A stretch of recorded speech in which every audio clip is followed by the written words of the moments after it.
Bonjour amis, je veux vous parler de la voiture Opel Zafira. Lorsqu'on recherche un monospace relativement récent mais techniquement simple, difficile de passer à côté d'une voiture comme l'Opel Zafira B. Bien que lancé il y a 20 ans, il a été produit jusqu'en 2014. Les exemplaires les plus récents n'ont donc que 11 ans. Découvrez les problèmes que peut rencontrer le Zafira. Une large gamme de moteurs vous permet de choisir la motorisation adaptée à vos besoins. Au total, Opel proposait 13 versions essence et diesel, ainsi que des variantes au gaz naturel et au GPL. Voici une liste des moteurs les plus populaires et les plus courants. Les monospaces sont souvent associés à des performances médiocres, et cette idée est en grande partie fondée.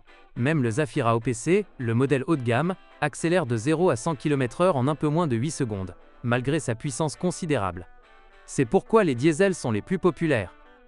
Les versions 1,7 litres, produites par Isuzu, sont bien notées, malgré quelques défauts mineurs et des fuites. Les versions 1,9 CTDI, produites par Fiat, sont encore meilleures.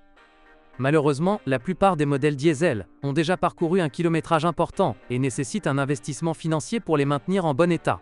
Les coûts sont relativement faibles, mais comme pour tout moteur diesel, certaines réparations peuvent coûter plusieurs centaines d'euros.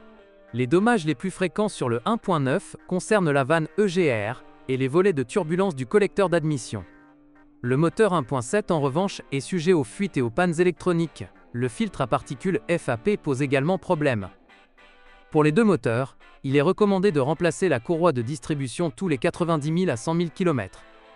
Le choix le plus sûr et le plus économique est le moteur essence 1,8 litres de 140 chevaux, qui offre un bon dynamisme et une consommation raisonnable. Ses défauts les plus fréquents concernent les accessoires, le boîtier papillon et le moteur pas à pas. Le moteur 1.6 d'entrée de gamme est un peu sous-puissant, bien qu'il gère mieux le GPL et dispose d'un réglage hydraulique des soupapes. Les moteurs 2.0 litres turbo-compressés sont gourmands et n'offrent pas de performances impressionnantes. Si vous recherchez des performances dynamiques, le 1.9 CDTI de 150 chevaux est le meilleur choix.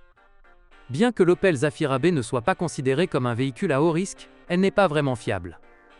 La corrosion du condenseur de climatisation est un problème assez courant. D'autres problèmes incluent des composants électriques défectueux et le contacteur de volant. Il est généralement préférable de traiter les fuites progressivement, car elles sont fréquentes. Le point faible du modèle est la boîte de vitesse M32, dont les roulements s'usent en raison d'un entretien d'huile négligé et ou de changements de vitesse trop brusques. Cette boîte était utilisée sur presque toutes les motorisations courantes, à l'exception du moteur essence 1,8 litres, ce qui en fait une option particulièrement sûre. Merci de votre écoute, n'oubliez pas de vous abonner et de noter ma vidéo. Si vous connaissez des problèmes avec cette voiture que je n'ai pas mentionné, n'hésitez pas à les partager dans les commentaires. Bonjour les amis, vous cherchez une voiture d'occasion, vous devez prêter attention au site web carm.pro. Carm.pro est grand catalogue de voitures, moteurs, boîtes de vitesse. Et le meilleur, c'est que vous pouvez trouver des informations sur les pannes de n'importe quelle pièce, complètement gratuit. Allez sur le site web carm.pro et découvrez tous les éventuels points faibles des voitures d'occasion.